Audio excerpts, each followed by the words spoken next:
ब्रह्मानन्दं परमसुखदं केवलं ज्ञानमूर्तिं द्वन्द्वातीतं गगनसदृशं तत्त्वमस्यादिलक्ष्यम् एकं नित्यं विमलमचलं सर्वधी साक्षिभूतं भावातीतं त्रिगुणरहितं सद्गुरुं तं नमामि। गुरुर्ब्रह्मा गुरुर्विष्णु गुरुर्देवो महेश्वरः गुरुः साक्षात् परब्रह्म तस्मै श्री गुरवे नमः।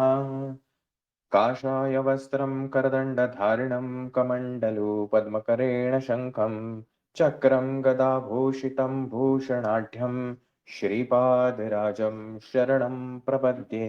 श्रीपादराजं शरणं प्रपद्ये। श्रीपादराजं शरणं प्रपद्ये। अवधूत चिंतन श्री गुरुदेव दत्त। अनंत कोटी ब्रह्मांड नायक राजाधिराज योगीराज परब्रह्म भगवान श्री स्वामी समर्थ महाराज या दिंडोरी प्रणित मार्गाचे प्रणेते ब्रह्मीभूत परमपूज्य पिठले महाराज, सद्गुरु परमपूज्य दादासाहेब, तुम्हा सर्वांचे श्रद्धेय स्थान प्रातस्मरणीय परमपूज्य गुरुमाऊली यांच्या चरणी आपण सर्व सेवेकऱ्यांच्या वतीने त्रिवार मुजरा. उपस्थित सर्व सेवेकरी बंधू आणि भगिनींनो, गेले 17 अध्यायापासून आपण महाराजांच्या या आख्यानामध्ये आहोत. दिवसेंगणिक महाराजांचे हे आख्यान वेगवेगळ्या स्तरावरती आपल्याला घेऊन चाललेलं आहे. रोज आपल्याला आत्मचिंतन करायला भाग पाडत आहे की नेमकं महाराज कसे आहेत, नेमकं महाराजांना आपल्याकडून काय हवं आहे, आणि त्या नामधारक आणि आपल्यामध्ये आता काही भेद उरला आहे असं मला वाटत नाही. त्या नामधारकाची जी उत्कंठा वाढते तसं आपली सुद्धा ती उत्कंठा महाराजांचं हे चरित्र ऐकण्याचे, समजून घेण्याची वाढत चाललेली आहे. आणि हा नामधारक कोण हेही आपल्याला समजून घेणं अपेक्षित आहे.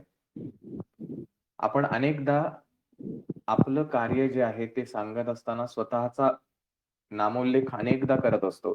मी असं केलं किंवा माझ्यामुळे असं झालं, अन्य ज्या काही गोष्टी आहेत.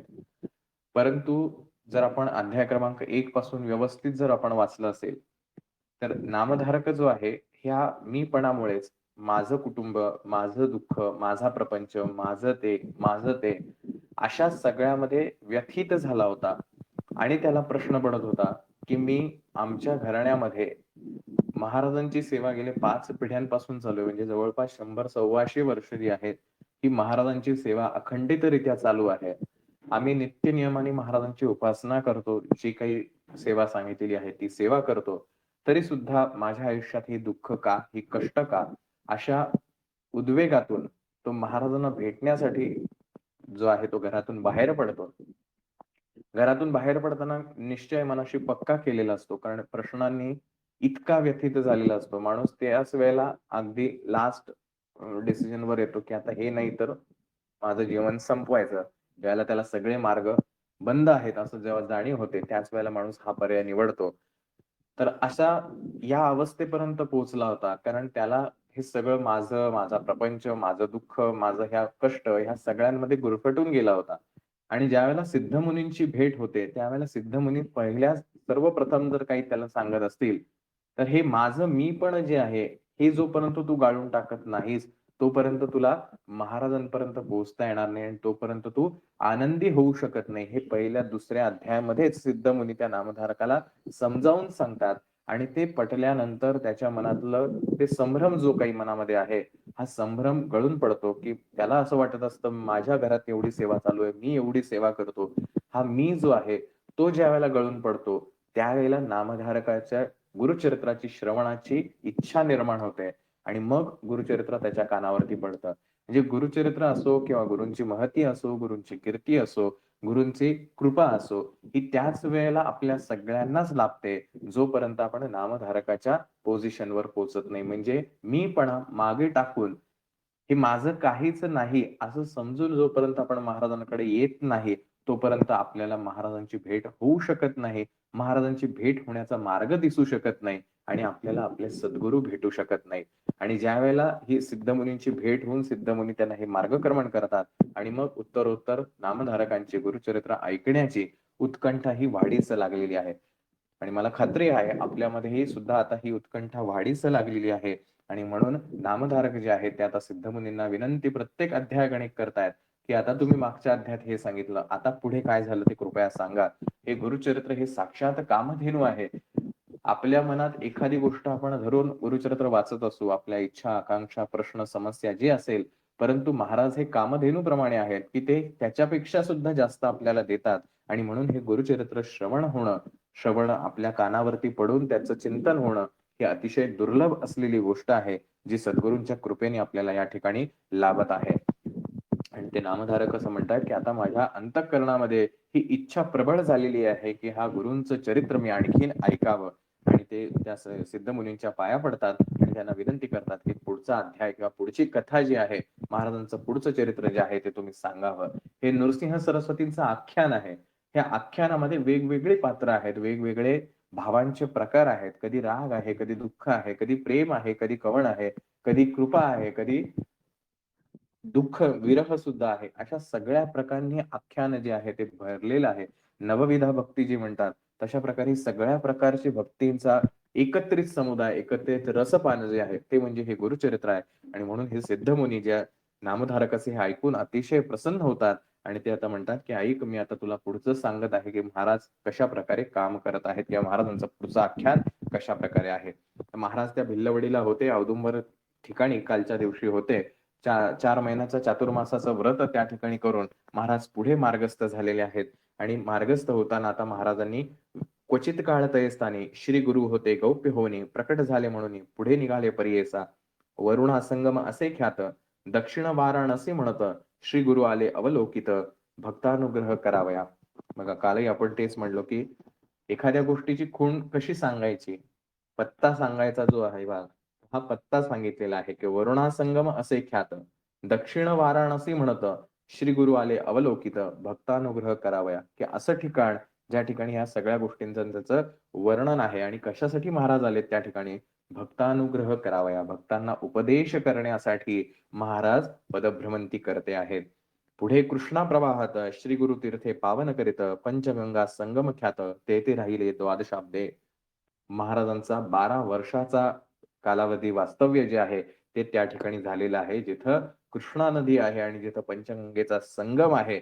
अशा ठिकाणी महाराजांचं 12 वर्षाचं वास्तव्य आहे, ज्याला आपण नरसोबाची वाडी किंवा नृसिंहवाडी असं जे म्हणतो, त्या ठिकाणी महाराज आता आलेले आहेत. अतिशय मनोहर असं तीर्थ आहे. अनुपम तीर्थ मनोहर जैसे अविमुक्त काशीपुर प्रयाग मानस तीर्थ थोर म्हणून राहील परियसा. आणि त्या तीर्थाचं वर्णन जे आहे ते अतिशय सुरेख पद्धतीने गुरुचरित्रात मांडलेलं आहे, की अतिशय रमणीय. आजही आपण जर वाडीला गेलो तर त्या ठिकाणी आपल्याला किती प्रसन्नता लाभते, की तिथं गेल्यानंतर आपण सगळं घर-दार, आपले जे काही प्रश्न असतील सगळे विसरलेलो असतो. अतिशय शांतता आपल्याला त्या ठिकाणी लाभते. मग विचार करा, 600-700 वर्षांपूर्वीची ती अवस्था कशी असेल, किती रमणीय असं ते स्थळ असेल. आणि अशा ठिकाणी महाराजांचं वास्तव्य जे आहे ते त्या ठिकाणी झालेलं आहे. आणि त्या ठिकाणी महाराज जे आहेत त्या तीर्थाचं किंवा त्या स्थानाचं महात्म्य जे आहे ते त्या ठिकाणी सांगतात, की अमरापूर जे गाव आहे, नरसोबाची वाडी जे गाव आहे, त्याचं महत्व काय आहे, हे दक्षिण काशी असं समजलेलं आहे. आणि या ठिकाणी अनेक सिद्धांचा सहवास राहिलेला आहे. शिवा, भद्रा, भोगावती, कुंभी नदी, सरस्वती अशा 5 नद्यांचा त्या ठिकाणी संगम आहे. आणि अशा 5 नद्यांमध्ये जो कोणी स्नान करेल त्याची महापातकं जी आहेत ती त्या ठिकाणी धुतली जातील, त्यांचा संहार या ठिकाणी होईल, असं हे तीर्थक्षेत्र आहे. जसं आपण उत्तरेकडे गेला तर प्रयाग आहे, वाराणसी आहे. अशा ठिकाणी स्नान करण्यासाठी प्रचंड गर्दी असते, कारण तिथे स्नान केल्यानंतर पापाचा क्षय होतो. त्याच प्रकारे त्या प्रयागापेक्षा सुद्धा श्रेष्ठ असं हे पंचगंगेचं किंवा कृष्णेचं हे तीर्थ आहे. या अमरापूरच्या ठिकाणी महाराज या ठिकाणी येथे झालेले आहेत. कन्यागत महापर्व काही वर्षांपूर्वी नुकतंच झालं. त्याचाही महाराजांनी उल्लेख केलेला आहे, की कन्या राशीमध्ये ज्यावेळेला सूर्य येतो त्यावेळेला जर इथे स्नान केलं तर त्याचं महत् पुण्य आहे. आणि अशा प्रकारे त्या गावाचं वर्णन जे आहे ते महाराजांनी केलेलं आहे. त्याचं महात्म्य समजून सांगितलेलं आहे. अमरेश्वर लिंग बर्वे तयासी वंदोनी स्वभावे पूजिता नरे अमर व्हावे विश्वनाथ तोची जाणा. अमरेश्वराचं लिंग त्या ठिकाणी आहे. त्या ठिकाणी अमरेश्वर आहे. वसती 64 योगिनी शक्ती तीर्थ निर्गुणी प्रख्यात असे परियेसा. साक्षात 64 योगिनी जे आहेत, त्या योगिनी हा माता शक्ती म्हणजे माता पार्वतीचंच रूप आहेत. ही संपूर्ण सृष्टी जी चालते, या सृष्टीचं जे विभागणी ह्या शक्तींमध्ये केलेलं आहे त्या म्हणजे 64 योगिनी आहेत. आणि या योगिनींचं त्या ठिकाणी वास्तव्य आहे. असं शक्तीने भरलेलं आणि अमरेश्वरासारखं शिवरूपी हे दोन्हींचं वास्तव्य असलेलं असं हे ठिकाण आहे आणि ती कृष्णा नदी त्या ठिकाणी वाहते आहे. असं हे अतिशय रमणीय असं त्या नरसोबाचं वाडीचं ठिकाण आणि त्या ठिकाणी महाराज 12 वर्ष राहिलेले आहेत आणि त्याचं अतिशय उत्तमरित्या या अध्यायामध्ये वर्णन केलेलं आहे. आपण जरूर ते नंतर वाचावं आणि अशा या ठिकाणी महाराजांचं वास्तव्य आणि मग महाराज जे आहेत ते पलीकडच्या गावामध्ये जाऊन रोजच्या रोज त्यांचं भिक्षा मागायचंय असा त्यांचा नित्यक्रम असायचा आणि असा नित्यक्रम करून महाराज त्यांचं वास्तव्य जे आहेत आणि इथं प्रकट झालेले आहेत महाराज म्हणजे इथे लोकांमध्ये राहिलेले आहेत. जसं वैजनाथ तीर्थक्षेत्रामध्ये महाराज गुप्त रूपामध्ये राहिले तसं आता इथे महाराज काही गुप्त रूपाने राहिले नाहीत. भक्तजन तारणार्थ होणार असे तीर्थ प्रख्यात राहिले तेथे श्री गुरुनाथ म्हणून प्रकट झाले. की येणाऱ्या पुढच्या काळामध्ये भक्तांचं रक्षण करण्यासाठी, भक्तांचा उद्धार करण्यासाठी हे नरसोबाची वाडी, नृसिंहवाडी हे तीर्थ जे आहे ते प्रसिद्ध होणार आहे आणि म्हणून त्या ठिकाणी महाराज आलेले आहेत. राहिले तेथे श्री गुरुनाथ म्हणून प्रकट झाले. प्रकट म्हणजे प्रसिद्ध किंवा लोकांमध्ये आले ते. तर त्या ठिकाणी त्या गावामध्ये एक गरीब कुटुंब राहतो. एक गरीब ब्राह्मणाचं कुटुंब त्या ठिकाणी राहत होतं. तयाग्रामी द्विजयक एक असे वेदाभ्यासक भार्या त्याची पती सेवक पतिव्रता शिरोमणी. ती गोष्ट अशी आहे साधारणतः की हे जोडी जी आहे गरीब कुटुंब आहे त्या ठिकाणी राहत असतं आणि विचार अत्यंत गरिबीमध्ये त्यांची हलाखीमध्ये परिस्थिती असते. त्यांना खायला प्यायला काही उत्पन्नाचा स्रोत जो आहे तो कुठल्याही प्रकारचा नाही. त्यांनी घरामध्ये त्यांच्या अंगणामध्ये घेवड्याचा वेल लावलेला असतो आणि त्या वेलाला ज्या शेंगा येतात त्या शेंगा ज्या आहेत त्या एकतर विकून त्यातनं जे काही थोडंफार उत्पन्न मिळेल त्यातनं क्रय-विक्रय करून म्हणजे त्यातलं त्या शेंगा देऊन त्याच्या बदल्यात काहीतरी घ्यायचं. जे काही घरच्या प्रपंचाला लागणाऱ्या गोष्टी आहेत, त्या शेंगांच्या बदल्यात घ्यायचा. असा एखादा क्रम असायचा आणि तो जो ब्राह्मण आहे, जो विप्र आहे, सॉरी जो द्विज आहे, तो द्विज गावामध्ये जाऊन भिक्षा मागायचा आणि शुष्क भिक्षा मागायचा. जे आपण ते 1-2 दिवसापूर्वीच्या अध्यायात का कालच्या अध्यायात बघितलं, की कोरडी भिक्षा घेतली जाते. अन्न जे आहे ते शिजवलेलं अन्न घेतलं जात नाही, तर कोरडी भिक्षा घेतली जाते. तर असं ती कोरडी भिक्षा, तांदुळाची जी भिक्षा आहे, हा ब्राह्मण जो आहे तो गावामध्ये जायचा आणि त्या ठिकाणी भिक्षा घेऊन यायचा आणि ते जे तांदूळ येतील, त्या तांदळाचा भात करून ते कुटुंब जे आहे ते रोजच्या रोज जेवण करायचं. इतकी दयनीय अवस्था त्या कुटुंबाची असायची आणि जर एखाद्या वेळेला कुठेच भिक्षा मिळाली नाही, तर ह्या शेंगा विकून जे काही मिळतील किंवा त्या शेंगा रांधून त्याचं जे काही तयार होईल ते त्या भक्षण करायचे आणि एवढ्यावरती त्यांचं जेवण चालायचं. असा त्यांचा नित्यक्रम होता आणि ते ब्राह्मणाची स्त्री जी होती, ती सुद्धा अत्यंत ती सुद्धा अत्यंत सदाचारी होती. पतीची आज्ञाधारक होती. तिने कुठेही चुकीचं वर्तन किंवा वाईट साईड बोलणं, चिड करणं अशा गोष्टी नव्हत्या. गरिबीमध्ये सुद्धा समाधान त्या स्त्रीचं होतं आणि असं करत असताना तो बिचारा भक्तिपूर्वक श्री गुरुसी पूजा करी नेमासी, घेवड्याच्या शेंगा परियसी, करी शाखा नैवेद्य आणि अशा प्रकारे तो महाराज त्या ठिकाणी जेव्हा वास्तव्याला होते, तर त्याही ठिकाणी तो तिथं जायचा. त्यांचे जे काही पूजा अर्चा असेल ती करायचा आणि जे काही त्यांच्याकडे घेवड्याचं त्याचे कधीतरी महाराजांना नैवेद्य सुद्धा दाखवायचा. जे त्याच्याकडे असेल ते. त्यांनी म्हटलेलं नाही, की माझ्याकडे काहीच नाही, मी कसं देऊ?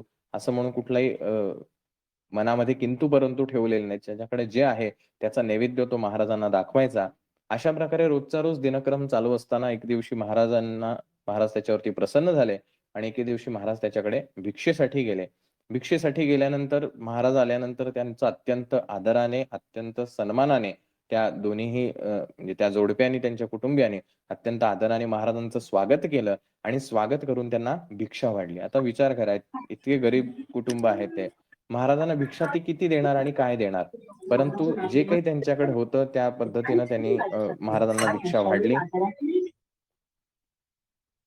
महाराजांना भिक्षा वाढली आणि ती भिक्षा वाढल्यानंतर महाराज अतिशय प्रसन्न झाले आणि महाराजांनी त्यांना आशीर्वाद दिला, की तुझं दुःख, दारिद्र्य जे आहे ते आजपासनं सगळं संपलं.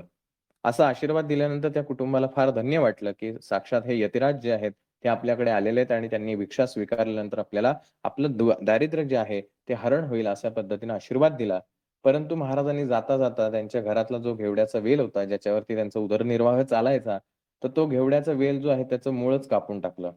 म्हणजे जो त्याचा मुख्य भाग आहे, खोडाचा भाग, तोच कापून टाकला.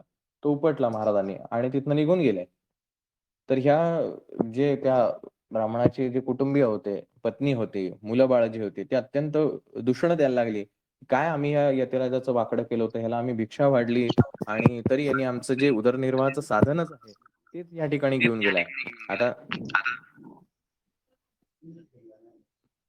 आत्ताच्या काळात आपण असं म्हणूया, की आपण ज्या नोकरीवरती आपलं कुटुंब चालवतो आहे, प्रपंच चालवतोच आहे आणि त्यातनंच महाराजांना काहीतरी देतोय आणि एखाद दिवशी आपण महाराजांना नैवेद्य करावा आणि त्याच दिवशी नेमकी आपली नोकरीच जावी. काय वाईट वाटेल आपल्याला? काय महाराज मी एवढं तर तुमचं म्हणजे माझं जे काही पैसे होते त्यातनंच मी तुम्हाला सगळं करायचो. नैवेद्य करायचो आणि तुम्ही तर मला आज नैवेद्य मी आरती घेतली आणि तुम्ही माझी नोकरीच घालवली. किती राग येईल. तसंच त्याच्या पत्नीला, त्याच्या मुलाबाळांना खूप राग आला, की काय आम्ही असं त्याचं वाकडं केलं होतं त्या तिचं त्याला सगळं तर दिलं होतं, त्यानं भिक्षा वाढली आम्ही, त्याला कुठलाही अपमान केला नाही, अनादर केला नाही, तरी सुद्धा यांनी आम्हाला असं का केलं? पण तो जो ब्राह्मण होता, तो म्हणला, की काही हरकत नाही. आपलं जे प्रारब्ध असेल त्यानुसार आपल्याला हे भोगावं लागेल. त्यामुळे तुम्ही शांत राहा. जे काही झालं असेल ते आपले कर्म आहेत. त्यांना जर आपण बोल लावले, त्यांना जर दोष दिला, तर त्याचाही दोष आपल्याला लागेल. त्यामुळे आपण त्यांना दोष न लावता आपलं जे काही आणखीन जे काही आपलं पुढचं जीवन जाणार असेल, तर ते जाऊ द्या. त्यांनी आशीर्वाद दिलाय ना, की आपलं दारिद्र्य जाईल म्हणून आपण त्यांच्यावरती विश्वास ठेवणं अगत्याचं आहे. आपले दैव असतावणे, पुढल्या बोलती मूर्खपणे, जे पेरिले ते भक्षणे, कवण बोल सांगे मज. आणि तो बायकोला समजावून सांगतोय, की आपलं जसं नशीब असेल तसं आपल्याला आता आपलं नशीबच खोटं आहे. त्याला ते तरी काय करणार आहे? त्यामुळे आपल्याला जे मिळालेलं आहे, त्याच्यात आपण समाधान मानलं पाहिजे. आपण जे पेरलंय तेच आपल्याला खायला मिळणार आहे. दुसऱ्यांना बोल लावून, दुसऱ्यांना दोष लावून काय उपयोग होणार आहे? बोल ठेविसी ईश्वरासी, आपले अर्जित न विचारसी, ग्रास घेतला म्हणसी अविद्या माया वेष्टोनी. की आपले गुणदोष आपल्याला माहीत नाहीत. आपण काय पाप केलेत आपल्याला माहीत नाहीत आणि ते न बघता आपण ईश्वराला जर दोष देत राहिलो, तर मग आपण मूर्ख ठरणार आहोत. आपण अज्ञानी आहोत. त्यामुळे असं आपण करू नये आणि जे काही आपल्या झालं असेल, तर त्याबद्दल आपण त्याचा स्वीकार शांततेने करावा, असं तो ब्राह्मण सगळ्या त्याच्या कुटुंबियांना समजावून सांगत आहे. आणि तो म्हणतो, "आता काय हे तर सगळं आता ह्यांनी तोडून टाकलेलंच आहे, मुळच तोडलेलं आहे. काय करायचं?" म्हणून त्याने सगळा तो वेल असतो, तो सगळा वेल काढतो आणि नदीमध्ये टाकून देतो. आणि तो टाकून दिल्यानंतर आता तो म्हणतो, "हे मूळ तरी काय करून ठेवायचं इथं?" म्हणून तो मूळ सुद्धा काढून खणायला घेतो तिथं आणि खणतानंतर ते मूळ काढल्यानंतर त्याला दिसतं, की आतमध्ये सोन्याचा हंडा भरलेला म्हणजे सोन्याच्या नाण्यांनी भरलेला हंडा आतमध्ये आहे आणि तो तो बाहेर काढतो आणि अतिशय सगळ्यांना आश्चर्य, आनंद, अनेक प्रकारचे भाव दाटून येतात. दुःखही म्हणजे दुःख म्हणण्यापेक्षा आनंदाश्रू जे आहेत, ते आनंदाश्रू डोळ्यातनं व्हायला लागतात, की काय त्या परमेश्वराची कृपा म्हणायची, की त्यांनी घेवड्याचा वेल आमच्या इथनं काढला, पण आम्हाला ह्या सोन्याचा हंडा दिला आणि तीच जी मुलं आहेत, बायको जी आहे, जी आत्ता दोष देत होती, तीच अतिशय आनंदाने त्या ठिकाणी भरून गेली. की आमचं सगळं दुःख जे आहे ते आता या ठिकाणी दूर झालेलं आहे आणि तो जो ब्राह्मण आहे त्याला अतिशय आनंद होतो. पण या आनंदामध्ये सुद्धा तो हे विसरला नाही, की हे ज्यांच्यामुळे झालेलं आहे, त्यांचं दर्शन प्रथम घेणं गरजेचं आहे. आणि ते सगळेजण म्हणतात, की हा जो आत्ता यतिराज होऊन गेला, हा साधा माणूस नव्हे, हा साक्षात परमेश्वरच असला पाहिजे. नर नव्हे तो योगेश्वर, होय ईश्वरी अवतार. आम्हा भेटला दैन्यहर, म्हणती चला दर्शनासी. असं म्हणून सगळेजण जे आहेत ते महाराजांच्या दर्शनाला जातात आणि महाराज त्या ठिकाणी काय गंमत करतायत? आपल्याला प्रश्न पडेल असं का महाराजांनी सांगितलं असावं? पण त्याचंही उत्तर आपण शोधण्याचा प्रयत्न करणार आहोत.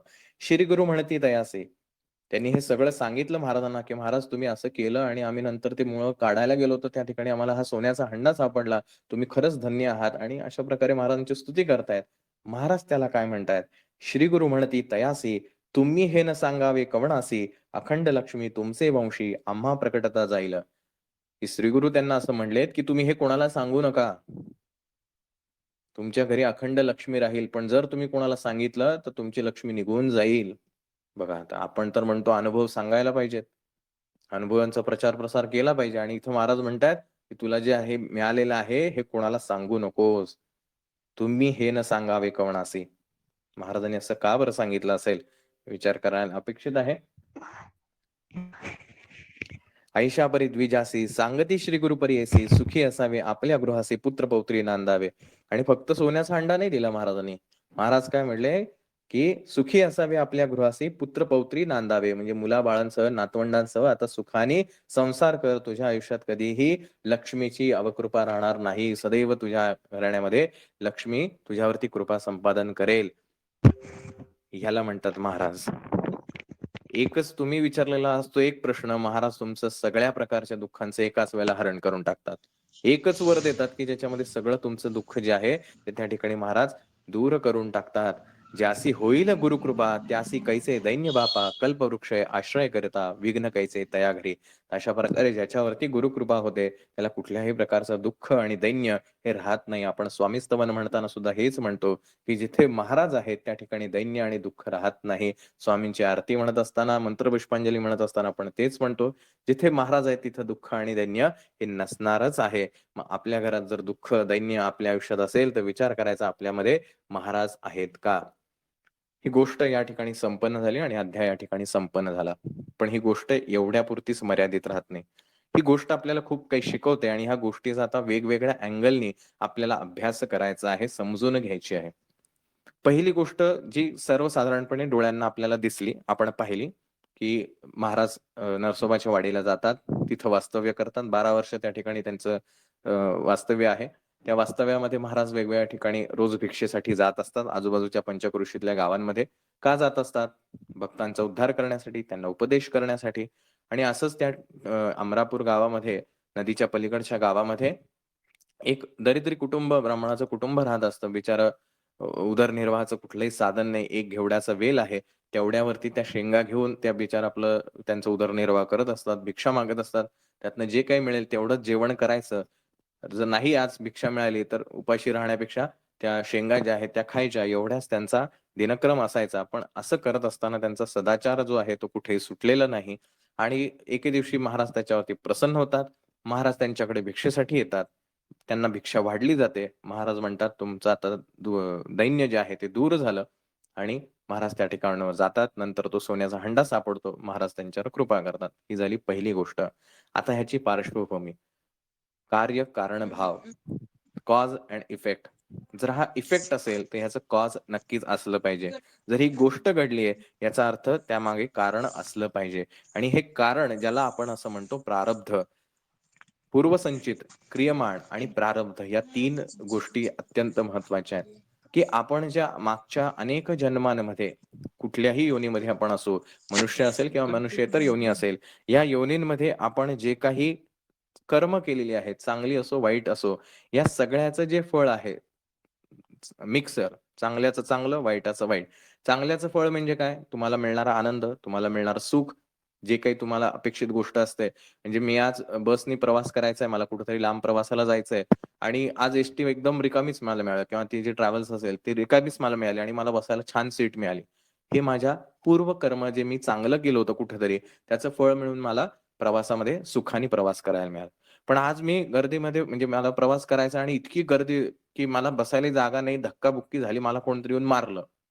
चुकून धक्का लागला, पण जोरात लागला आणि मला वेदना झालेल्या आहेत. हे मी कुठेतरी मागच्या जन्मांमध्ये जे काही वाईट कर्म केलं असेल, त्याचं फळ म्हणून मला हे भोगायला मिळालं. आज अनपेक्षितपणे मला जेवायला एखादं स्वीट डिश मिळाली. अनपेक्षित माझ्या काही डोक्यात नव्हतं, परंतु मला अनपेक्षित अशी एखादी मला आवडणारा कुठलाही पदार्थ माझ्या ताटात आणला. हे मी मागील जन्मामध्ये केलेलं कुठलंतरी चांगलं कर्म, त्याचं ते फळ आहे. मी कुठेतरी कामासाठी निघालोय आणि अचानक त्याच वेळेला माझा बूट जो आहे किंवा सँडल जी आहे ती तुटली आणि माझ्या कामाच्या ठिकाणी जायला मला त्रास झाला. त्याच्यामुळे माझी चिड झाली. हे मागील जन्मामध्ये केलेल्याचं फळ आहे. म्हणजे थोडक्यात सांगायचं, की आपलं जे काही आयुष्यामध्ये डे टू डे लाईफमध्ये आपण जे भोगतो आहे, हे सगळं जे मागे आपण करून ठेवलेलं आहे त्याचे इफेक्ट आहेत. तर मग ह्याला म्हणतात पूर्वसंचित, की जे काही आपण साठवून ठेवलेलं आहे. हे पूर्वसंचित जे भोगावं लागतं त्याला म्हणायचं प्रारब्ध आणि क्रियमाण म्हणजे आज मी एखादी गोष्ट केली. मी आज कोणाला तरी 2 फटके मारले आणि त्याला राग आला आणि त्याने मला परत रिटर्न फटके मारले. याला म्हणायचं क्रियमाण.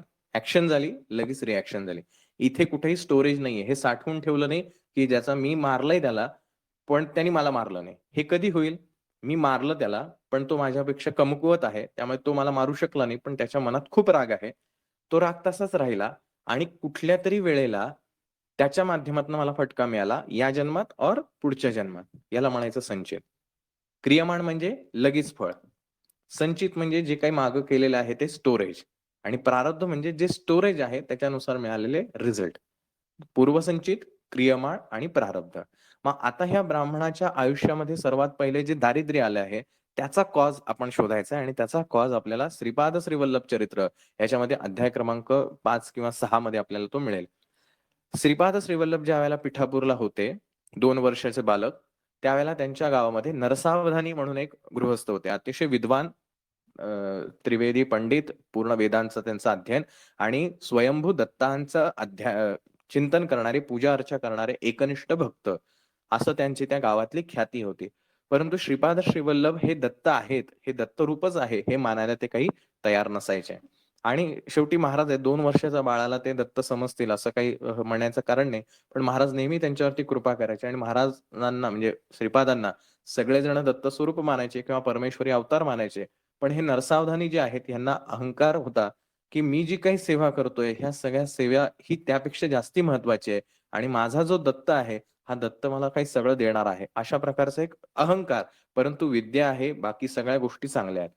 एके दिवशी महाराजांना भाजी खाण्याचा, राजगिऱ्याची भाजी खाण्याचा अतिशय इच्छा होते आणि ते घरातल्या त्यांच्या आजोबांना, आईला सांगतात, की मला त्या नरसावधानी आजोबांच्याकडची राजगिऱ्याची भाजी खायची त्यांच्या शेतातली. तर त्याची आई म्हणते, की "कसं शक्य आहे?" म्हणे, "ते आजोबा तुला म्हणजे तुझा किती राग-राग करतात तुला माहिती आहे ना, ते कसे काय तुला देतील?" ते म्हणतो, "मला काही माहीत नाही, मला त्यांच्याकडची भाजी पाहिजे." म्हणून बिचारे आपले आजोबा जे असतात, आजोबा कसं नातवंडांचे हट्ट पूर्ण करणारे असतात. आजोबा म्हणतात, "आपण एक काम करूया, उद्याच्या दिवशी आपण त्यांच्याकडे जाऊया. तूच त्यांना सांग, त्यांनी दिले तर तू खा." श्रीपाद म्हणतात, "ठीक आहे." त्यामुळे तो दिवस जातो. दुसऱ्या दिवशी श्रीपादांचे आजोबा श्रीपादांना कडेवर घेऊन त्या नरसावधानी यांच्याकडे जातात. तिथे गेल्यानंतर ते नरसावधानी वरांड्यामध्ये बसलेले असतात. छानशी ती त्यांची लांबसर शेंडी जी आहे, ती त्यांच्या पाठीवरती रुळत असते आणि त्यांना त्यांच्या शेंडीचा फार अहंभाव असतो, अहंकार असतो. आणि श्रीपादांचे आजोबा त्यांना म्हणतात, की "अरे नरसावधानी आजोबांना नमस्कार कर." आता साक्षात श्रीपाद आहेत. बघा गंमत. श्रीपाद स्वामी जे आहेत, दत्तावतारी आहेत. ते त्या नरसावधानींना नमस्कार करतात. पण नमस्कार करताना त्यांच्याकडे रागाने पाहतात. एक कटाक्ष टाकतात आणि तो कटाक्ष टाकल्या क्षणी त्यांची जी शेंडी आहे ती गळून त्या ठिकाणी पडते. नरसावधींना हे थोडासा अंदाज येतो, की आपण श्रीपादांना नमस्कार करायला लावला, ह्याच्यामुळे कदाचित हे असं वाईट झालं असेल. आणि श्रीपाद त्यांच्या आजोबांना म्हणतात, की "मला नको आता राजगिऱ्याची भाजी, चला" म्हणे घरी. त्या आजोबांना काही कळत नाही. ते म्हणतात, "ठीक आहे, चला घरी." आणि थोड्याच वेळामध्ये किंवा रात्रीच्या वेळेलामध्ये त्या नरसावधींना असं दिसतं, की त्यांच्या शरीरातनं एक अतिशय तेजपुंज असा पुतळा जो आहे, तो त्यांच्या शरीरातनं विलग होतोय. अ, आणि तो पुतळा विलग झाल्यानंतर ह्यांना कळत नाही हे काय आहे? आणि ते नरसावधानी त्यांना विचारतात, "तू कोण आहेस?" तर तो पुतळा असं सांगतो, ते तेज जे आहे ते बोलतं असं, की "मी तुझ्यातलं पुण्य स्वरूप आहे. तू जी काही दत्त महाराजांची सेवा करतोस, तुझं जे ज्ञान आहे, ते ज्ञानाने जे ते पुण्यकर्म कमवलंयस, ते तेज म्हणजे मी आहे. आणि येणाऱ्या तुझ्या पुढच्या आयुष्यामध्ये तुला दारिद्र्य भोगावं लागणार होतं आणि म्हणून श्रीपाद स्वामी तुझ्याकडनं राजगिरा भाजी खाण्याची अपेक्षा ठेवत होते आणि ती राजगिऱ्याची भाजी जर तू त्यांना दिली असतीस, तर तुझं हे दुःख महाराजांनी दूर केलं असतं आणि तुझ्या आयुष्याचं कल्याण केलं असतं. पण तू त्यांना अहंकारामध्ये ते दिलेलं नाहीस. म्हणून मी तुझी साथ सोडून चाललोय, कारण तू साक्षात परमेश्वराचा अपमान केलेला आहेस. आणि त्यांना खूप वाईट वाटतं. मग ते म्हणतात, "आता पुढे काय?" "आता पुढे काही नाही. आता तुला हे असंच दुःख भोगायचंय. आता ह्या वृद्धापकाळामध्ये तुला खूप त्रास होणार आहे आणि हाच त्रास पुढेही कंटिन्यू राहणार आहे पुढच्या जन्मामध्ये आणि पुढच्या जन्मामध्ये तू महाराष्ट्र देशामध्ये जन्म घेशील. अत्यंत दुःखामध्ये, दारिद्र्यामध्ये तुझं जीवन काढत राहशील. परंतु तू केलेली महाराजांची सेवा, दत्त महाराजांची, तुझं जे ज्ञान होतं, जे ज्ञान तू लोकांना द्यायचं आणि महाराजांची सेवा हे तुझं पुण्यफळ असल्यामुळे योग्य वेळेला मी पुन्हा तुझ्या शरीरात प्रवेश करेल. त्यावेळेला श्रीपादांचा जो पुढचा अवतार झाला असेल, तो नृसिंह सरस्वती महाराज, ते त्या ठिकाणी तुझ्याकडे येतील आणि तुझं दुःख दूर करतील आणि तुझं कल्याण करतील. पार्ट 2 गुरुचरित्र. तो जो ब्राह्मण आहे, तो ब्राह्मण म्हणजे तो नरसावधानी. जे मागच्या जन्मामध्ये दारिद्र्य भोगायला लागणार होतं, जे महाराज त्यांना भोगून द्यायचं नव्हतं, म्हणून ती राजगिऱ्याची भाजी खायची होती. पण ती दिली नाही. का? तर अहंकार आहे. आणि म्हणून या जन्मामध्ये त्या घेवड्याच्या वेलाच्या रूपाने पुन्हा महाराजांनी शाक नैवेद्य गुरुचरित्र आपण वाचलं आत्ताच. भाज्यांचा नैवेद्य तो ब्राह्मण जो आहे, कारण त्याच्याकडे तेवढंच असायचं. बघा मागच्या जन्मामध्ये तेच होतं आणि ह्याही जन्मामध्ये तेच कॅरी फॉरवर्ड झालेलं आहे. त्यामुळे महाराज ज्यावेळेला तिथे येतात, त्यावेळेला हा त्यांना त्या शाखेचा म्हणजे शाक जे आहे, भाज्या ज्या आहेत त्या भाज्यांचाच नैवेद्य दाखवायचा. आणि ते सगळं झाल्यामुळे यथावकाश ते जे त्याचं पापकर्म होतं, त्या अहंकाराने जे काही त्याच्या आयुष्यात घडणाऱ्या गोष्टी होतात, त्या यथावकाश संपल्या. त्याचं आयुष्य म्हणजे ते जो कालावधी आहे तो संपला. त्यावेळेला तो तेजपुंज जो त्याचा पुण्याचा भाग होता, तो पुण्याचा भाग त्याच्या परत शरीरात प्रवेश करता झाला. महाराज पुण्याकडे गेलेले आहेत, सदाचाराकडे गेलेले आहेत. मागील जन्मामध्ये त्यांनी जे काही चांगली कर्म केलेली आहेत, महाराजांची सेवा केली असल्यामुळे या जन्मात जरी दारिद्र्य आहे, जरी दुःख आहे, तरी सुद्धा पापमार्गाचं अवलंबन केलेलं नाही, की हातामध्ये पैसे नाहीत, खायला काही नाही म्हणून चोऱ्या-माऱ्या केलेल्या नाहीत. कोणाला मारामारी केलेली नाही, गुंडगिरी केलेली नाही. तर दुःखामध्ये सुद्धा त्यांनी सदाचाराचं पालन केलेलं आहे. त्याच्या बायकोनी सदाचाराचं पालन केलेलं आहे. एक अत्यंत महत्त्वाची ओळ जी आहे, ती याच्यामध्ये आहे. ती ओळ अशी आहे, ऐसा ब्राह्मण दरिद्री, याचक वृत्ती उदरभरी, पंचमहायज्ञ कुसरी, अतिथी पूजी भक्तीने. की एवढं दारिद्र्य असून सुद्धा त्यांनी पंचमहायज्ञ म्हणजे जे दानधर्म करायचा, एखादा अतिथी आला तर त्याला यथायोग्य जे काही त्याच्याकडे असेल त्यातलं तो द्यायचा. त्यांनी असं नाही म्हणलेलं, मलाच खायला काही नाही, मी तुला कुठनं देऊ? ही वृत्ती नाहीये. जे काही त्याच्याकडे पशुपक्षी किंवा जनावरं असतील, आजूबाजूला असतील, त्यांना जे काही देता येईल पंचमहायज्ञ करत आहे. सदाचारी वागणं आहे त्यांचं. कोणालाही त्यांनी हिडीस-पिडीस केलेलं नाही, अपमानित केलेलं नाही किंवा मला दुःख आहे म्हणून देवाला दोष देऊन हे केलेलं नाही. कारण मागील जन्मामध्ये असलेली दत्त महाराजांची सेवा, त्याच्यामुळे हा जो विवेक आहे, हा जागृत आहे. की हे सगळं आपल्या कर्माचा भोग आहे. आता त्याला हा मागचा जन्म आठवतोय का? अजिबात नाही. परंतु मागील जन्मामध्ये केलेल्या पुण्यफळामुळे त्याला ही गोष्ट एवढी माहिती आहे, की आपल्याकडनं चुकीचं आपल्याला काही करायचं नाही. आणि तसं त्याच्याकडनं आचरण घडतं आहे.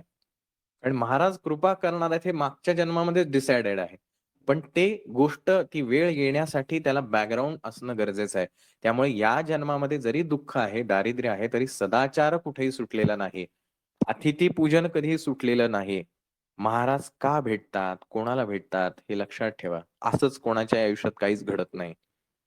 आणि ज्यावेळेला हे नित्य आचरण त्याचं चालू आहे, महाराजांकडे आल्यानंतर त्याच्या घेवड्याच्या भाजीमधला सुद्धा त्याला जेवढं शक्य तेवढ्याचा महाराजांना तो नैवेद्य दाखवायचा.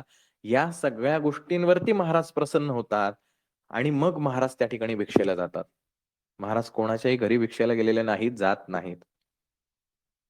मग मला जर वाटतं आहे, की माझ्याही आयुष्यात दुःख आहे आणि हे दुःख जे आहे ते फक्त परमेश्वरच सोडवू शकतो, म्हणजे महाराज सोडवू शकतात. मग माझी आणि महाराजांची भेट होणं अपेक्षित आहे. एक तर मी महाराजांकडे जायला पाहिजे किंवा महाराजांनी माझ्याकडे यायला पाहिजे. पण मी तर महाराजांकडे रोजच जातोय. महाराज जेव्हा माझ्याकडे येतील, तेव्हा माझं दुःख दूर होणार आहे. तो ब्राह्मण जो आहे, तो रोज महाराजांच्या ठिकाणी दर्शनाला जायचा, जेव्हापासून महाराज त्या ठिकाणी वास्तव्याला आले. परंतु तोपर्यंत कृपा नाही झाली. लगेच पहिल्या क्षणी मागणी नाही केलेली, की महाराज मला हे द्या म्हणून. सदाचारी वागणं आहे. नित्यपूजन करणं आहे, की ठीक आहे भगवंता तुझी पूजा करता आली. मला जे काही 2 घास मिळतायत त्याच्यामध्ये मी पालन-पोषण करतोय. मी तांदूळ जे आहेत ते भिक्षेमध्ये शुष्क कोरडी भिक्षा जी आहे ते तांदूळ घेऊन यायचो. एखाद्या दिवशी ब्राह्मणासी चरू न मिळे परी ऐसे तया शेंगा राधुनी हर्षी दिवसक्रमे येणे. चरू म्हणजे भात किंवा तांदूळ. तर एखाद्या वेळेला जर नाही तांदूळ कोणी दिले भिक्षेमध्ये, तर जे काही त्याच्याकडे शेंगा येतील त्याच्यामध्ये उदरनिर्वाह करायचा, पण कधीही चोरी-मारी नाही केलेली. जेवण झालं की हा विचार लक्षात ठेवा. महाराज कोणावरती कधी प्रसन्न होतात, की दुःखाच्या क्षणामध्ये, दुःखांच्या, संकटाच्या समयामध्ये सुद्धा तुमच्याकडनं आचरण हे सदाचाराचंच असलं पाहिजे. कुठेही लांडी-लबाडी, फसवणूक, त्रास देणं, कोणाचं तरी त्याच्या खिशातलं किंवा त्याच्या तोंडातलं हिसकावून घेणं, ही वृत्ती नसायला पाहिजे.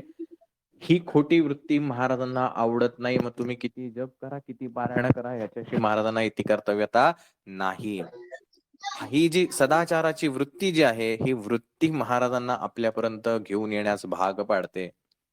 त्यामुळे जरी मागच्या जन्मातल्या ह्या सगळ्या गोष्टी होत्या, तरी सुद्धा या जन्मातल्या सदाचारावरती महाराज प्रसन्न होतात आणि मग महाराज त्या ठिकाणी भिक्षेला येतात आणि जिथे महाराज जातात, तिथे दुःख आणि दैन्य राहूच शकत नाही.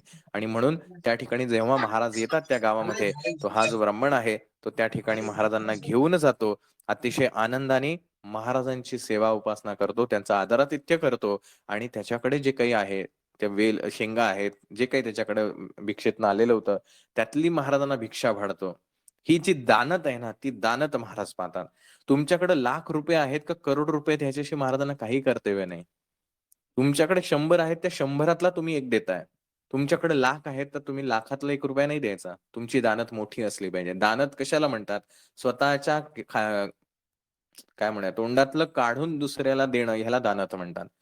आपलं सगळं ठेवायचं आणि उरलेलं जर राहिलंच तर थोडंसं दान द्यायचं ह्याला दान म्हणत नाहीत. तर आपल्यातलाच घास काढून दुसऱ्याला देणं ह्याला दानधर्म करणं म्हणतात.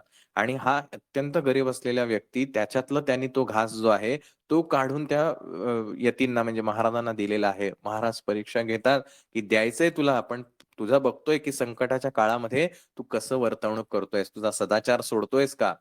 मी आलोय तुझ्याकडे लगेच काहीतरी मला मागणं मागतोयस का? मला देतोयस का भिक्षा?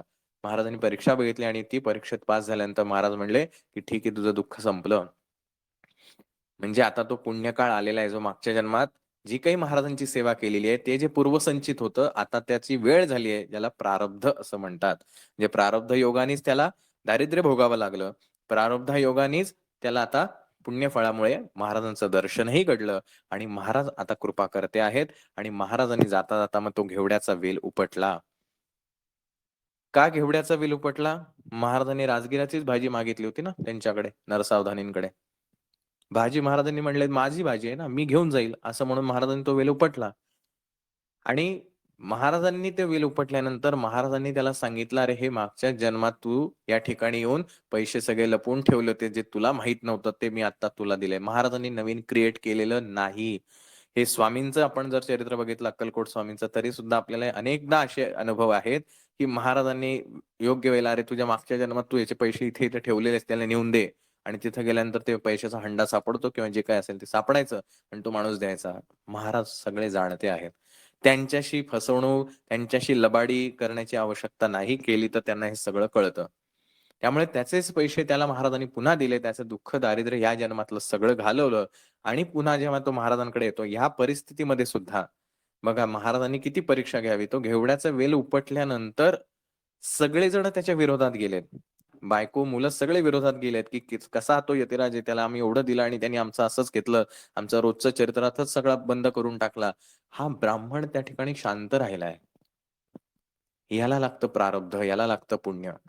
की संकटाच्या काळामध्ये तुमचं मन शांत असणं, चित्त शांत असणं. दत्त महाराजांची सकाळची आपली आरती जी आपण म्हणतो, शमवी मम चित्ता. हे चित्त जे आहे ना, ते शांत असलं पाहिजे संकटाच्या काळात सुद्धा.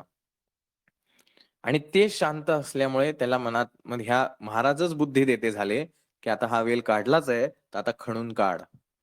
आणि ज्या क्षणी ती बुद्धी होते, तो खणतो त्यावेळेला हंडा सापडतो. हा झाला दुसरा भाग, की प्रत्येक गोष्टीला कारण असतं. कारणाशिवाय कुठलीही आयुष्यात गोष्ट घडत नाही. ही गोष्ट आपण दुसऱ्या बाजूने पाहिली. आता तिसरी बाजू आणि अत्यंत महत्त्वाची, जे पिंडी ते ब्रह्मांडी. जे बाहेर आहे तेच आपल्यामध्ये आहे. हा अध्याय आपल्याला काय शिकवतो? मुळात पहिला भाग, ते जे दारिद्र्य आहे, तो जो ब्राह्मण ते दारिद्र्य उपभोगतोय, हे दारिद्र्य कशाचं आहे? हे दारिद्र्य आहे, की आपल्या अज्ञानाचं दारिद्र्य आहे. की जी गोष्ट शाश्वत नाही, जी गोष्ट पर्मनंट नाही, त्या गोष्टींच्या आपण मागे धावतोय, हे अज्ञान आहे आपल्याकडे. पैसा न टिकणारी गोष्ट आहे, तरी सुद्धा पैशाच्या मागे इतके धावतोय, की गरजेपेक्षा जास्ती साठवणूक करत चाललेलो आहोत. खायची गोष्ट, अन्न किती खावं ह्याचं मर्यादा ठरवून दिलेली आहे शास्त्राने. किती जेवलं पाहिजे बाबा, तुमचं पोट तेवढं जे आहे, त्या त्या पोटाची खळगी भरायची आहे. त्या पोटाच्या खळगीमधला 2 भाग जो आहे, 2 काय म्हणूया, द्वितीयांश जो भाग आहे, तेवढं जेवण करायचं. एक भाग जो आहे पाण्याने भरायचा आणि एक भाग जो आहे तो रिकामा ठेवला पाहिजे. आपण काय करतो, जेवढं जास्ती खाता येईल तेवढं पोटाला तड लागेपर्यंत खायचं. अज्ञान आहे. ह्या सगळ्यामध्ये आपण इतके गुरफटलेलो आहोत आणि त्याचं दारिद्र्य आपल्याकडे आहे. आपल्याला कळतच नाही आपण कशासाठी जगायचंय, काय करायचंय आयुष्यामध्ये, हा मनुष्यजन्म कशासाठी घेतलाय, कशासाठी दिलाय देवाने. कारण हा मागून घेतलेला असतो. परमेश्वराने कृपा केलेली असते. म्हणून मनुष्य जन्म मिळतो. मग मी कशासाठी आलोय या जगामध्ये? हे सगळं करण्यासाठी आलोय का? लोकांना त्रास देण्यासाठी आलोय का? लोकांना त्रास दिला की मला आनंद होतोय. हे अज्ञान नाही तर काय आहे? कोणाला त्रास देतोय मी? माझाच मला त्रास देतोय. हे अज्ञान म्हणजे ते दारिद्र्य आहे. पण या अज्ञानामध्ये सुद्धा सदाचाराचं वागणं जे आहे ते अत्यंत महत्त्वाचं आहे. जरी तुम्ही पैसे कमवत आहात, जरी तुम्ही अन्न खात आहात, पण ते अन्न डायबिटीज एका दिवशी गोड खूप खाल्लं म्हणून तुम्हाला डायबिटीज होणार नाही. उद्या 1 लिटर तुम्ही बासुंदी प्यायली, लगेच दुसऱ्या दिवशी शुगर टेस्ट केली, की लगेच तुम्हाला डायबिटीज होत नाही. संचित होतं त्याचं. वर्षानुवर्ष ज्यावेळेला तुमचं लाईफस्टाईल तसं घडत जातं, नंतर डायबिटीज डिटेक्ट होतो. तेव्हा ओरडायचं नसतं, "अरे मला कसा डायबिटीज झाला?" ज्यावेळेला पथ्य सांगितलेले असतात, की तुम्ही असं लाईफस्टाईल ठेवा, त्यावेळेला ऐकायचं नाही आणि मग एखादा व्याधी निर्माण झाल्यानंतर आपण म्हणतो डॉक्टरांना, "डॉक्टर साहेब कसं करायचं आता सांगा." डॉक्टर साहेब म्हणतील, "आधी सांगा, विचारायचं होतं ना." गोष्ट घडून गेल्यानंतर तसं महाराजांचं आहे. ज्यावेळेला तुम्हाला मी सांगतोय, की पाप करू नका, लबाडी करू नका, लोकांशी चांगलं वागा, त्यावेळेला तुम्ही ऐकायचं नाही. मग आता जेव्हा पापाचं फळ भोगायची वेळ आली, त्यावेळेला तुम्ही म्हणता, "मला वाचवा" म्हणून. कसं वाचवणार? कुठला डॉक्टर वाचवेल? डॉक्टर म्हणतो, "टॅबलेट खात राहा. प्रयोग करत राहायचं. काही प्रॉब्लेम नाही." सो प्रत्येक गोष्टीला एक-एक कालावधी आहे. म्हणजे रोज गोड खाऊन वर्षानुवर्ष मी जे काही गोड खाईन त्याच्यामुळे मला डायबिटीज होणार आहे. पण जर मी अति खाल्लं एकाच दिवशी, तर दुसऱ्या दिवशी मला अपचनही होणार आहे. दॅट इज अ क्रियमाण. कृती घडली, लगेच रिझल्ट आला. आजपासून मी खूप गोड खातोय. माझी लाईफस्टाईल चेंज केली. पण पुढच्या 20-25 वर्षानंतर मला डायबिटीज डिटेक्ट झाला. दॅट इज कॉल्ड संचित. की तुम्ही वर्षानुवर्ष त्या बॉडीवरती इतकं अटॅक करत राहिला आणि त्याचे रिझल्ट म्हणून तुम्हाला 20-25 वर्षानंतर डायबिटीज मिळाला. आज मी माझ्या अंगात शक्ती आहे. आज माझ्याकडं ज्ञान आहे. मी 4 गोष्टी मला चांगल्या समजतात. सत्ता आहे, पैसा आहे. मी लोकांवर रुबाब केला, लोकांशी वाईट वागलो, लोकांची हेटाळणी केली. काहीच प्रॉब्लेम होणार नाही. तुम्हाला असं वाटेल काहीच होत नाहीये. यथावकाश हे सगळं कर्म साचलं जाईल आणि कुठल्यातरी मे बी या जन्माच्याच कुठल्यातरी टप्प्यावर किंवा पुढल्या जन्मामध्ये तुम्हाला हे भोगावंच लागणार आहे आणि हे चक्रव्याढ व्याजाप्रमाणे भोगावं लागतं. आणि हे ज्याला समजत नाही त्याला आहे अज्ञानाचं दारिद्र्य. अज्ञान आहे त्याच्याकडे. मग ह्या अज्ञानामध्ये तो घेवडा कुठे आहे? हा घेवड्याचा वेल महाराजांनी उपटलेला आहे. महाराजांना भेटण्याची इच्छा किती जणांची आहे? त्यांनी आपल्या ग्रुपवरती लिहा. हो किंवा नाही, की हो मला महाराजांना भेटायचंय. बघूया किती जण उत्तर देतायत.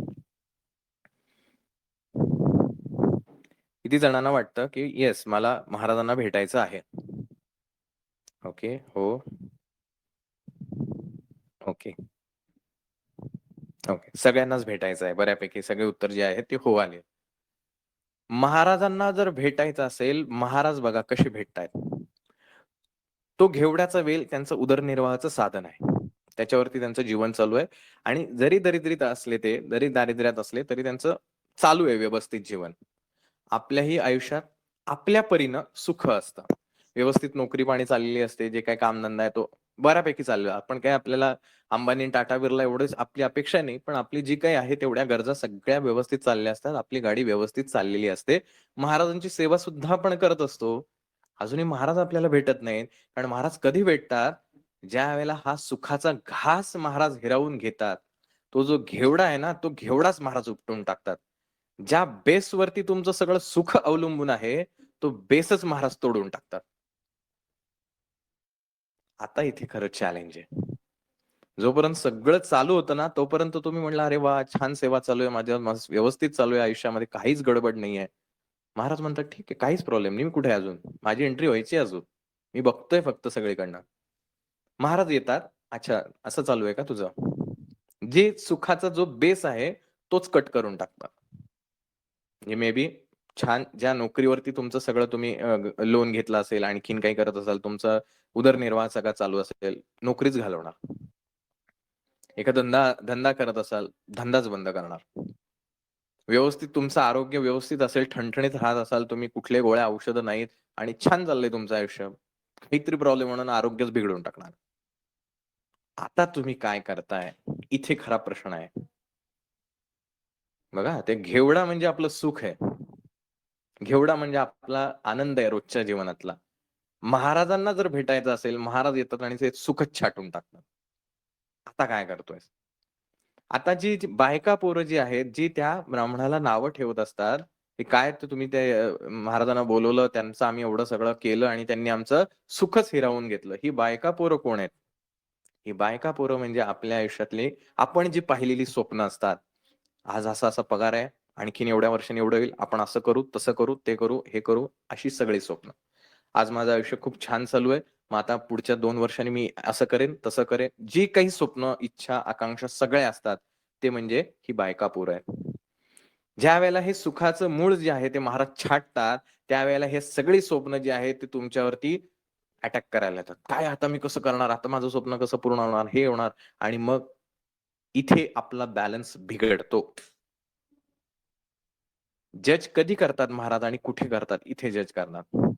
की ज्यावेळेला हे तुमच्या सगळ्या इच्छा, आकांक्षा, स्वप्न ही जी आहेत ना, ही तुम्हाला झोपून देत नाहीत आता.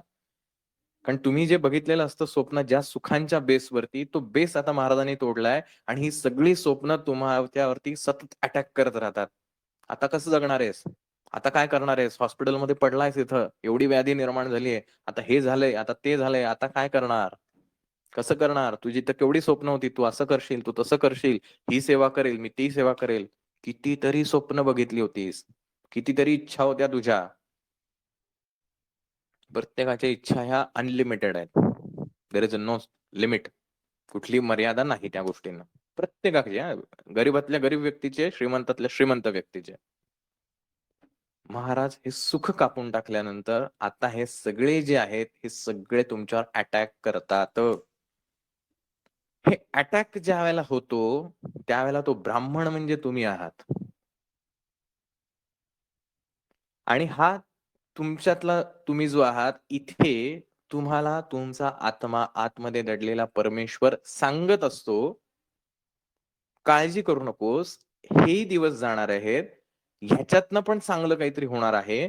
असं पॉझिटिव्हली विचार देणारा तुम्हाला आतमधनं परमेश्वर असतो. पण, पण हा परमेश्वराचा आवाज या बायका-पोरांच्या गर्दीत जर ऐकला गेला नाही, महाराज भेटणार नाहीत. उद्या चांगलं होणार आहे हा आतून येणारा आवाज आला, ही बाहेरची स्वप्न, ही बाहेरच्या इच्छा, आकांक्षा या जेव्हा अटॅक करून त्यांचा आवाज मोठा होतो, त्यावेळेला परमेश्वराचा आवाज ऐकला जात नाही. महाराजांची भेट होत नाही. म्हणून हा अध्याय आपल्याला सांगतो, की ज्यावेळेला हे सगळे तुझ्यावरती अटॅक करणार आहेत, त्यावेळेला तुझ्या आतला आवाज ऐक. की ज्या महाराजांनी मला मी कुठून आलो होतो, मी कसा होतो महाराजांकडे येण्याच्या अगोदर, मला कुठून कुठपर्यंत आणलेलं आहे. माझ्या आयुष्यात जे काही झालेलं आहे, चांगलं असो, वाईट असो, हे सगळं मी महाराजांच्या कृपेनेच मला आयुष्यात मिळालेलं आहे. मग आत्ता जर ही कंडिशन आली असेल, तर पुढचा सुद्धा काळ महाराजच सावरून नेतील. हा आतला आवाज तुम्हाला सांगत असतो. जो व्यक्ती ह्या आतल्या आवाजावरती विश्वास ठेवतो, त्याला बुद्धी होते, की तुझ्या सुखाच्याच खाली ज्याला तू सुख मानत होतास, त्याच्याच खाली सोन्याचा हंडा ठेवलेला आहे, जो तुला कायमस्वरूपीचं सुख देणार आहे. तू काय घेवड्याच्या शेंगा घेऊन बसलायस? जो आतला परमेश्वराचा आवाज ऐकतो, त्याला हंडा सापडतो. त्याला कळतं, की खरं सुख कुठे आहे. जो आतला आवाज ऐकणार नाही, त्या ब्राह्मणाने जर त्या बायका-पोरांचं ऐकून त्यांच्यासोबत सुरात सूर मिसळले असते,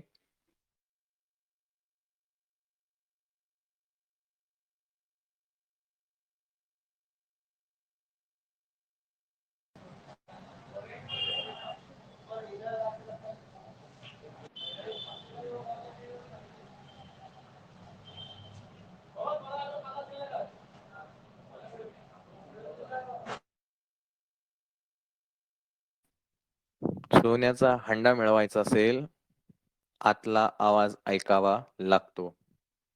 आतला आवाज ऐकल्यानंतर ज्यावेळेला खरं आत्मसुख मिळतं, आत्मज्ञान मिळतं, त्यावेळेला भेट होते महाराजांची.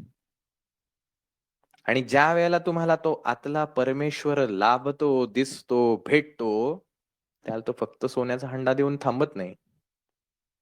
तो आयुष्याचं, जन्माचं कल्याण करून मोक्ष प्राप्ती देऊन तुम्हाला त्यांच्यामध्ये सामावून घेतो.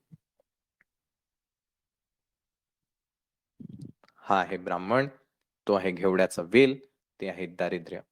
महाराजांना भेटायचं असेल, आयुष्यामध्ये प्रत्येकाच्या आयुष्यामध्ये ज्याला महाराजांना भेटण्याची इच्छा आहे, त्या प्रत्येकाच्या आयुष्यामध्ये एक क्षण असा येणार, जेथे तुमच्या सुखाचा सोर्स कापला जाईल. त्यावेळेला तुमचा बॅलन्स ढळता कामा नये. त्यावेळेला तुमची महाराजांवरची श्रद्धा ढळता कामा नये. तर तुम्हाला महाराजांचा अनुभव आल्याशिवाय राहणार नाही आणि तो येण्यासाठी किती वेळ लागतो? क्षणभर. तुम्हाला फक्त त्या कठीण प्रसंगामध्ये स्वतःला स्टेबल ठेवायचं आहे. ज्याला जमलं त्याला पुढे महाराज भेटणार आहेत. महाराज त्या ब्राह्मणाला हंडा द्यायच्या अगोदरपासून तिथे होते. असं नाही झालेलं की हंडा मिळाल्यानंतर महाराज आलेत. आपल्या आतमधला परमेश्वर आधीपासूनच तिथे होता. ज्यावेळेला तुमचे ते सुखाचे सोर्स म्हणजे जे काही तुमचं आभासी सगळं जीवन आहे, असत्य दिसणारं, जे खरं तर आपल्याला वाटतंय खरं आहे, पण ते खरं नाहीये, असं सगळं ज्यावेळेला कट होतं, त्यावेळेला ज्यावेळेला तुम्ही तुमच्या आतला आवाज ऐकाल, त्यावेळेला खऱ्या अर्थाने तुम्हाला महाराजांचं दर्शन घडणार आहे. त्यामुळे महाराज आत्ताही आपल्यासोबत आहेत. कालही होते, उद्याही राहणार आहेत. प्रश्न एवढाच आहे, तुम्हाला महाराजांना भेटायचंय का?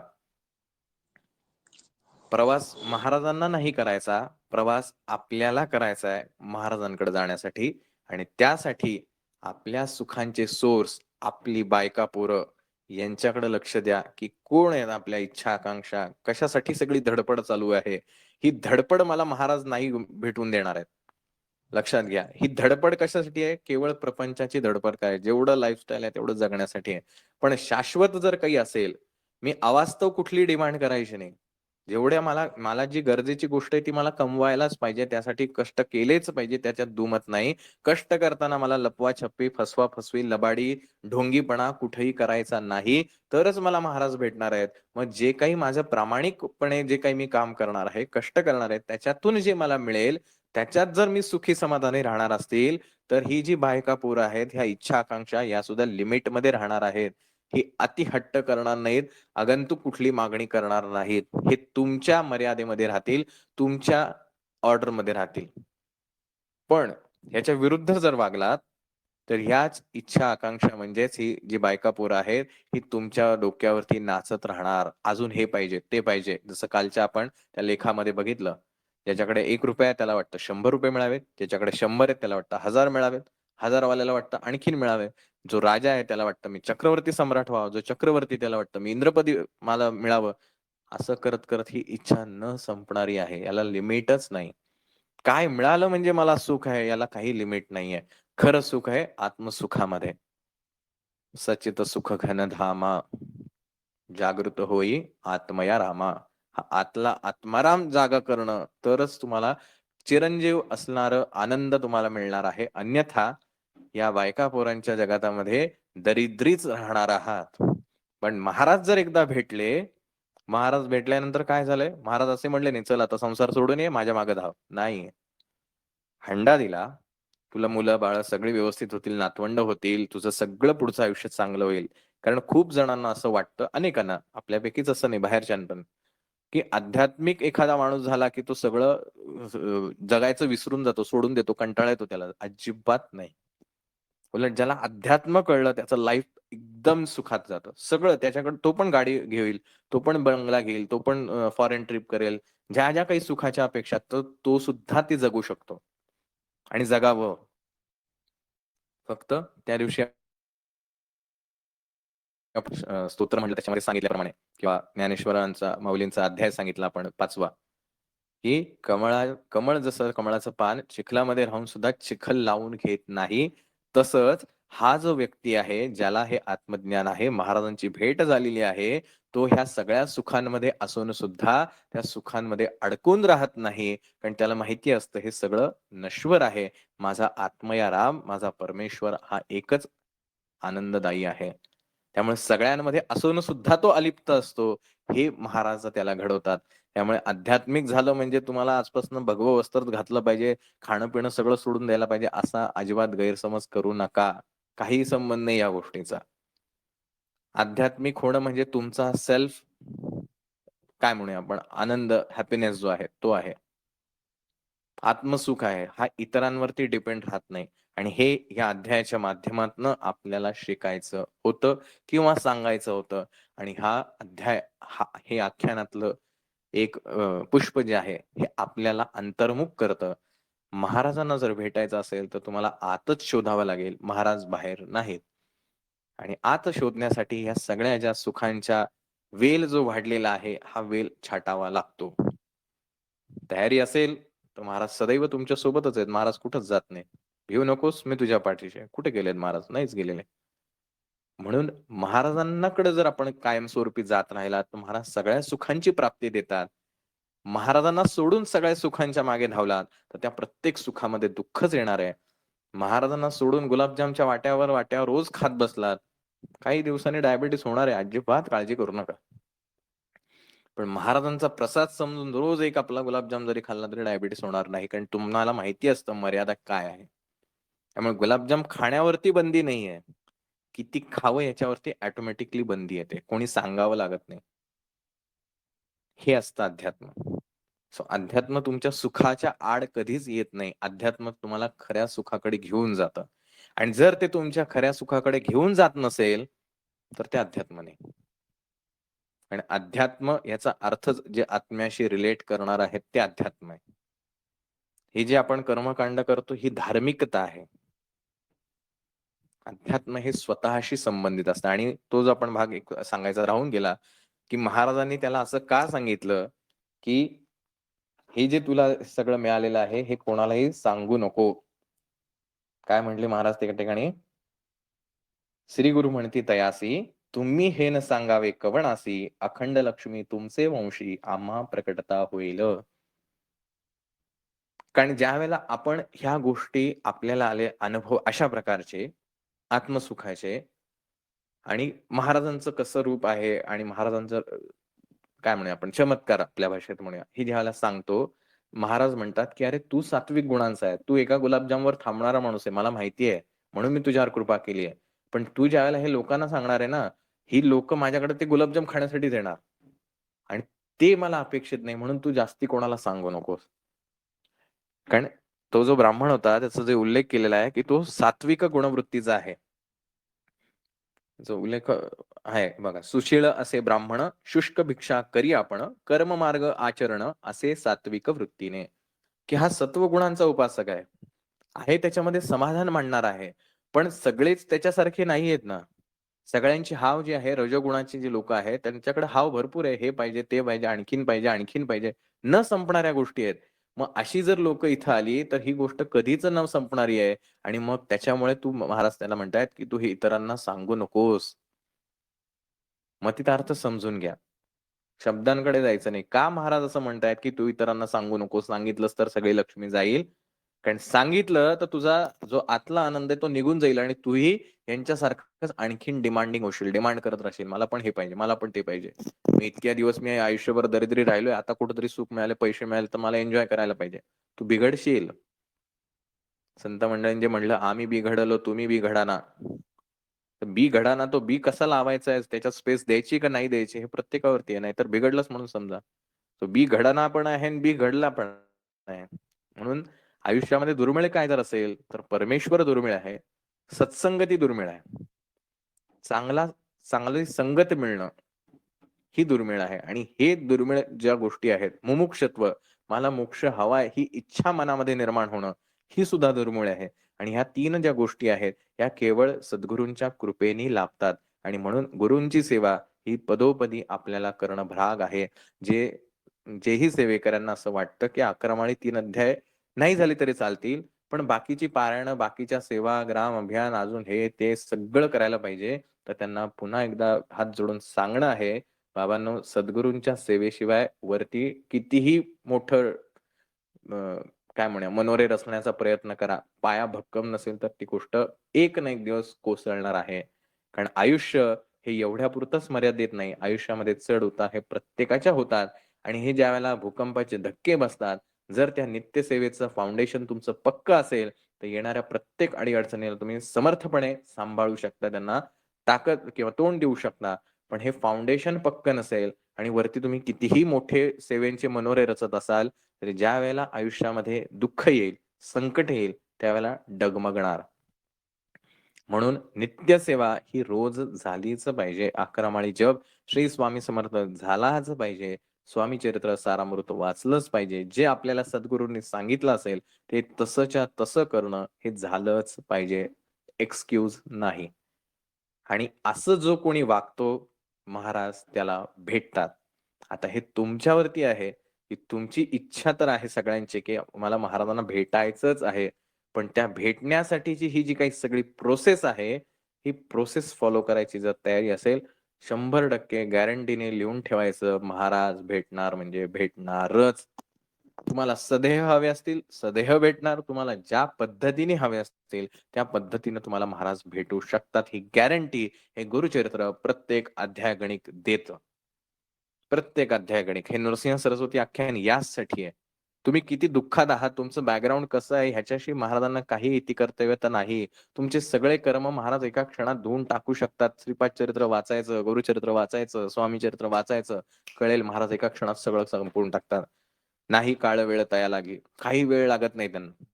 ते विचारत नाही, "अच्छा तुझं एवढं पाप आहे रे, तू नको आता नंतर ये माझ्याकडे." नाही विचारत. "ठीक आहे, आहे ना? ओके चल माझ्याकडे आलायस ना? काम झालं म्हणून समज." कारण तसं जर नाही केलं तर त्यांना अनंत कोटी ब्रह्मांडाचे नायक का म्हणायचं मग? ते जर आपलं खातं बघून जर ठरवणार असतील, की किती पैसे द्यायचे, मग त्यांना कशाला आपले मालक आमचा जवळचा आहे, कशाला म्हणायचं? जो मालक मला फेवरच करत नाही, तो मालकच कसला माझ्या नात्यातला? तो व्यवहार पाहतोय. महाराज हे आपल्या नात्यातले आहेत. आपली आई आहे, आपली वडील आहेत, आपले भाऊ आहेत. त्वमेव माता पिता त्वमेव, त्वमेव बंधुः सखा त्वमेव. तूच आई, तूच वडील, तूच मित्र, तूच सगळं आहेस. मग एवढं जर सगळं आहे, तर तू तुमचं खातं बघून थोडी देणार आहे. पण त्याला खात्री वाटली पाहिजे, की हा माझा आहे. मला वाटतंय महाराज माझे आहेत. महाराजांना वाटलं पाहिजे, की हा माझा आहे. आपल्याला प्रयत्न तेवढाच करायचा आहे. महाराजांना वाटलं पाहिजे, हा माझा आहे. बाकी काही करायचे नाही. एकदा महाराजांना खात्री पडली ना, हा माझा आहे. हा कुठेही मला सोडून जाणारच नाही. सोडून द्या तुम्ही विचार. बाकी सगळं महाराज बघून घेतील. प्रत्येक गोष्ट. आणि हे आपल्याला हा 18वा अध्याय वेळोवेळी प्रत्येक ओळी गणिक आपल्याला ही आठवण करून देतो. ते दारिद्र्य कशाचं आहे? ती बायका पोरं कोण आहेत? तो घेवडा काय आहे? तो घेवडा उपटला म्हणजे तुझ्या आयुष्यात महाराजांना काय द्यायचं आहे?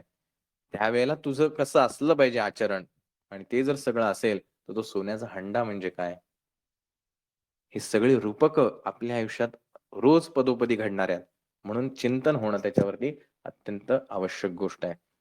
आणि म्हणून हा अध्याय या सगळ्या अँगलनी बघायचा. सगळ्यात पहिलं व्यावहारिक दृष्टिकोनातनं महाराजांनी कशाप्रकारे त्या व्यक्तीचं दुःख दूर केलं. दुसरा अँगल प्रत्येक गोष्टीला कारण असतं. मागे काहीतरी घडलेलं असतं आणि म्हणून ते आयुष्यात घडतं. आपल्याला आज असलेलं दुःख हेही आपलंच कारण आहे आणि आज असलेलं सुख हेही आपलंच कारण आहे. त्यामुळे या दोन्ही गोष्टी जेव्हा पुण्याचा बॅलन्स संपेल, पुण्याचं सायकल संपेल आणि पापाची सायकल सुरू होईल, त्यावेळेला आयुष्यात दुःख येणार आहे. पापाची संपली की परत पुण्याची येणार आहे. त्यावेळेला परत सुख येणार आहे. हे चालूच राहणार आहे. त्यामुळे आज सुख आहे म्हणून उड्या मारून काहीतरी पाप करायला जाऊ नका आणि आज दुःख आहे म्हणूनही त्याच्यामध्ये विवेक ढळून द्यायचा नाही, संयम ढळून द्यायचा नाही. कारण उद्या पुन्हा पुण्याचं सायकल येणार आहे. पण ही पाप-पुण्याची जर सायकल थांबवायची असेल, तर कधीतरी एकदा सुखाची जसं साखळदंड जो असतो ना, साखळी. लोखंडाच्या साखळीनं आपल्याला बांधलं काय आणि सोन्याच्या साखळीने बांधलं काय. आपल्याला जर तिथून सुटायचं असेल, तर दोन्ही साखळ्या सोडाव्याच लागतील. त्यांचा मोह सोडावा लागेल.